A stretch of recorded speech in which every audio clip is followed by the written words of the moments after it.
এনসিপিও চেষ্টা কম করেনি, বিভিন্ন জায়গায় আওয়ামী লীগের নেতাদের সাথে তাদের নেতৃত্বের ছায়ায় দেখা গেছে, এনসিপির ছায়ায় আওয়ামী লীগ নেতাদেরও দেখা গেছে। কিন্তু তারপর শেষ পর্যন্ত কতটা অর্জন হলো সেটি নিয়ে একটু জানতে চাই। একটা জরিপ আজকে হয়েছে, আপনি নিশ্চয়ই খেয়াল করেছেন, সেখানে অংশ নেওয়া ভোটারদের 90% বেশি তারা নির্বাচনে ভোট দেবেন বলে জানিয়েছেন। তবে তাদের 48.2% এবার বিএনপিকে ভোট দেবেন। মানে কি আপনারা এত চেষ্টা করেও খুব একটা কাছে আনতে পারলেন না আওয়ামী লীগ কর্মীদের? ধন্যবাদ রাসেল ভাই আপনাকে, আমার সহ-আলোচক এবং আজকে যারা আমাদের দেখছেন সবাইকে সালাম এবং শুভেচ্ছা জানিয়ে শুরু করছি।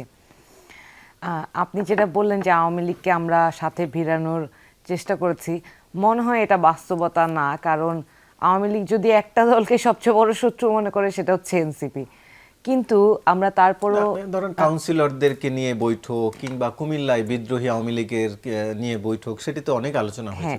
আমি বলছি, ধরেন যারা কাউন্সিলর নির্বাচিত হয়েছিলেন ওই সময়ে, সেই সময়ে তাদের ঢালাওভাবে স্কুল কলেজে টিচারদেরকে জোর করে পদত্যাগ করানো, কাউন্সিলরদেরকে তাদের পদ থেকে সরিয়ে দেয়া, এই ধরনের অনেক ঘটনা যেটা হয়েছে সেটা তো নিয়মতান্ত্রিক উপায়ে হয় নাই। আমরা সেটা নিয়ে কথা বলেছি, কিন্তু তখন কিন্তু আপনারা আমাদেরকে বলেন নাই, মানেনও নাই যে আমরা অনিয়মতান্ত্রিকভাবে কোনো কিছু হোক এটা চাই না। এবং বরং যখন মব নিয়ে কথা উঠেছে তখন খুব স্বাভাবিকভাবে আমরা এর বিরুদ্ধে দাঁড়ালো, আমাদের উপর এটা চাপানো হয়েছে। হ্যাঁ, তো ওই বিস্তারিত গল্প বললে সারা বছরের দুঃখের কথা শেষ হবে না।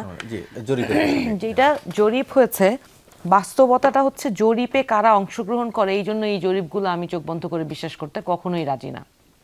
আমি যেটা দেখি আমি সেটা বিশ্বাস করি, মাঠে যেটা দেখি সেটা আমি বিশ্বাস করি। মাঠে যেটা দেখছি যে একটা রাজনৈতিক দল, একেবারে দুই দলই বলবো, দুইটা বড় রাজনৈতিক দল যারা এখন নির্বাচনের মুখোমুখি দাঁড়িয়ে আছে, সবাই আসলে একেবারে ওপেনলি আওয়ামী লীগকে কাছে টানার চেষ্টা করছে। এবং আমি এক জায়গায় বলেছিলাম যে আওয়ামী লীগের ভোট এমন মধু, হ্যাঁ, এই মধু আশায় সবাই উদ্গ্রীব। আমি ভোটারদেরকে জিজ্ঞেস করেছি, ধরেন আইনজীবীদের মধ্যেও তো যারা আগে আওয়ামী লীগের সমর্থন করতেন তারা আছেন, তাদেরকে তো সবাই তো আর গোলাগুলিকে সমর্থন করে নাই, তাদের সাথে তো আমাদের দেখা হয়, নিত্যদিন কথা হয়।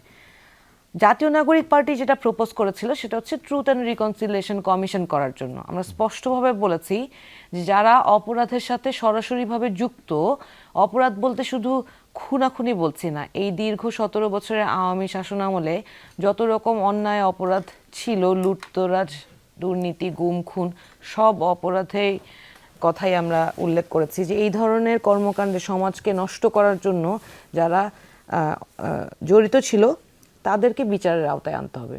এর বাইরে যারা দীর্ঘ দিন ধরে এবং জীবনভর হয়তো আওয়ামী লীগকে সমর্থন করেছে, তাদেরকে তো আপনি সমাজ থেকে এক্সক্লুড করতে পারেন না, এটা বাস্তবতা, তাই না? যেটা সত্যি সেটা বলতে হবে। তো তাদেরকে কি করবেন আপনি? সমাজচ্যুত করে দিবেন, বা একটা নির্দিষ্ট দলের মতো তাদের নামে প্রতিদিন মামলা দিবেন, আবার মামলা থেকে নাম কাটানোর জন্য পয়সা নেবেন? এটা তো হয়েছে।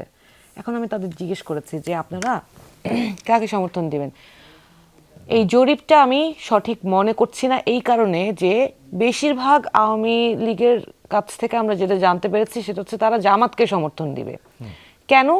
কারণ জামাতে ইসলামের যিনি আমির, উনি অভ্যুত্থানের পরেই উনি একটা আওয়ামী লীগের সমর্থকদের জন্য একটা সাধারণ ক্ষমা ঘোষণা করেছিলেন, যেটা নিয়ে আমরা খুবই প্রতিবাদ জানিয়েছিলাম যে বিচার না হয়ে সাধারণ ক্ষমা কিভাবে দেয়। যেই পরিবারগুলো ক্ষতিগ্রস্ত হয়েছে তাদেরকে আপনি জিজ্ঞেস করেছেন কিনা যে তারা ক্ষমা করতে চায় এর মধ্যেও বলেছেন, গোপালগঞ্জে গিয়ে আবারও বলেছিলেন। হ্যাঁ, কিন্তু ওনারা এই সাধারণ ক্ষমা শুধু ঘোষণা করেন নাই, কোনো জায়গায় যেই জায়গায় নেতা পালিয়ে গিয়েছে সেই নেতাদের পরিবারকে শুনেছি যে তারা নানানভাবে সাহায্যও করেছে। আবার মিথ্যা মামলা, মানে আমি মিথ্যা মামলার কথাগুলো যে বলছি এটা স্পষ্ট করতে চাই। মিথ্যা মামলা কীরকম? ধরেন একটা এলাকায় যারা যারা অপরাধের সাথে সংযুক্ত ছিল, এখানে তো সবার ডিজিটাল এভিডেন্স আছে এবং চাক্ষুষ এভিডেন্স আছে। যারা সম্পৃক্ত ছিল আপনি তাদেরকে মামলায় ইনক্লুড করবেন। যারা সম্পৃক্ত ছিল না, ঢালাওভাবে একেবারে এলাকায় নেতাকর্মীর নামের লিস্ট ধরে তাদেরকে মামলায় ঢুকিয়ে দেওয়া হয়েছে এবং কাউকে কাউকে এক্সেমশন দেওয়া হয়েছে এই মামলার নাম থেকে, মানে লিস্ট দলীয় পদবীর লিস্টের নাম থেকে কাউকে কাউকে এক্সেমশন দেওয়া হয়েছে।